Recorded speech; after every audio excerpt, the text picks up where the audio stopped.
I'm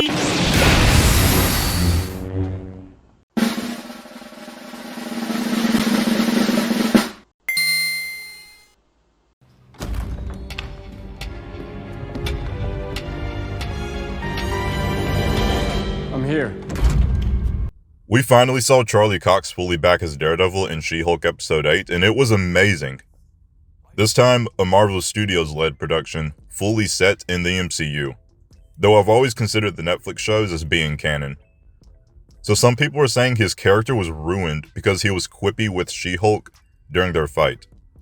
Clearly, all those people know about Matt and Daredevil is what they've seen of him in the Netflix show. Because as someone who had and read the entire first ever volume of Daredevil comics, I can definitely confirm that he fairly often says quips to his enemies during fights.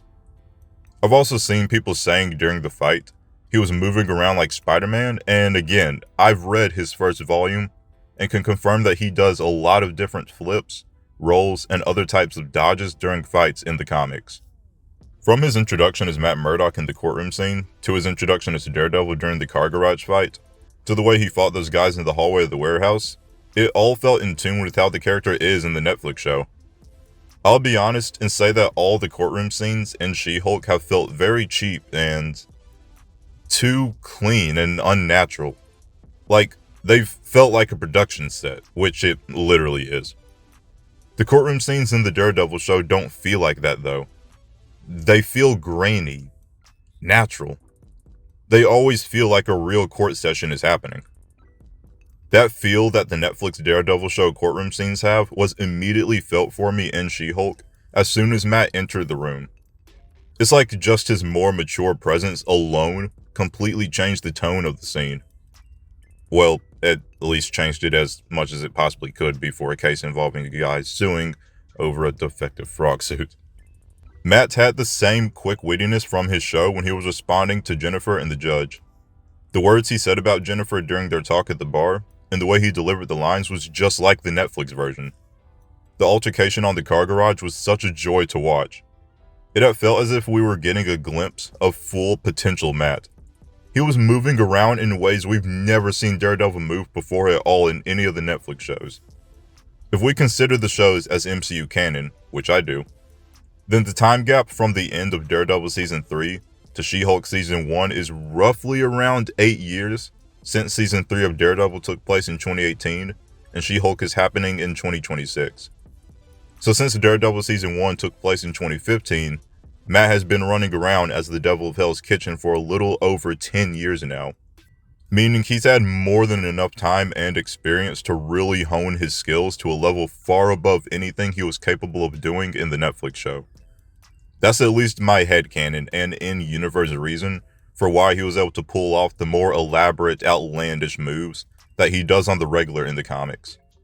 The few jokes he made during their scuffle were corny, but subtle, which is exactly the type of humor Matt has in the Netflix show and in the comics.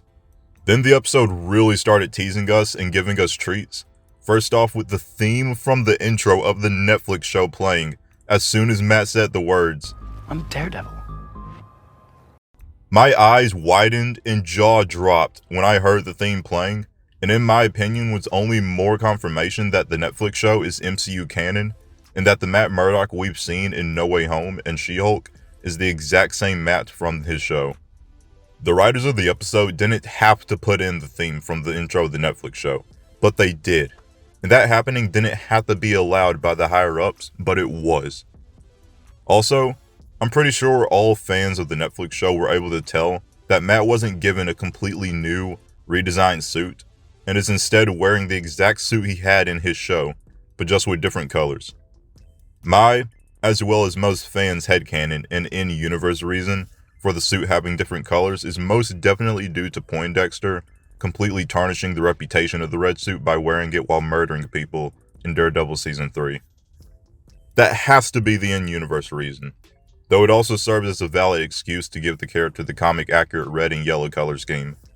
Then the episode went above and beyond by giving us a freaking hallway fight scene. The writers knew exactly what they were doing when including that scene, and it was wonderful. All 3 seasons of Netflix Daredevil had a now iconic hallway fight scene, and the writers of the She-Hulk episode clearly knew how hype and loved those scenes were for the fans, and decided to give him one here too. Though there wasn't any blood or bone breaking, the way Matt fought with the hard hits looked and felt how it does in his show. They even gave him special lighting for the fight like how he had for all the hallway fights in his show. I noticed that when Jennifer broke the fourth wall in the warehouse, in the background Charlie Cox was even doing the specific walk that the Netflix version of Daredevil does in the show. The walk where he kind of leans his head and upper body forward while walking around in the suit when he's investigating a place. It's the little things that matter. The little things. I was rather surprised that they actually included a one-night stand scene with Jennifer and Matt. Though he is definitely a ladies' man in the comics and even in the Netflix show, it was alluded in conversations with Foggy and Matt that he was good with scoring women. I thought it was funny seeing Matt doing the walk of shame and in costume. I guess he needed to feel the grass between his toes after he Hulk smashed. A majority of fans seem to think that Daredevil is always just a dark, gritty, brooding, serious character because of the show. Which he is those things in the comics because he's almost always depressed, but in the comics he definitely is often comedic and humorous too. This isn't even me trying to defend the version of the character we saw in She-Hulk if it did end up being a letdown. If the comedy from him seemed like it was too over the top even for the standards of his character in the comics, then I would have called it out because I care about the character being portrayed accurate enough to the source material. The Netflix show did a phenomenal job with the character's portrayal and was very balanced regarding his different traits in the comics, though I will say the show writers took more inspiration from his later and more recent comics, where he's still humorous at times, but is more gritty and serious. Compared to his early comics where he was still gritty and serious, but would still pretty often be humorous. It seems like Marvel Studios is taking inspiration from his earlier comics where he was more humorous and acrobatic during his fights, but will hopefully balance that with the character still retaining the serious, gritty, dark nature he has from the show. Also, I think fans should take into consideration that he wasn't fighting a villain, and he obviously knew that before even fighting She-Hulk. So since he wasn't fighting a bad person with bad intentions and knew that, I think it makes sense that he was just having a bit of fun and really only dodging her attacks instead of trying to actually fight her for real. After this episode, it feels as if we found out the massive amount of people who only know about the character from watching the Netflix show, compared to the smaller amount of people who know about him from watching the show as well as reading the comics.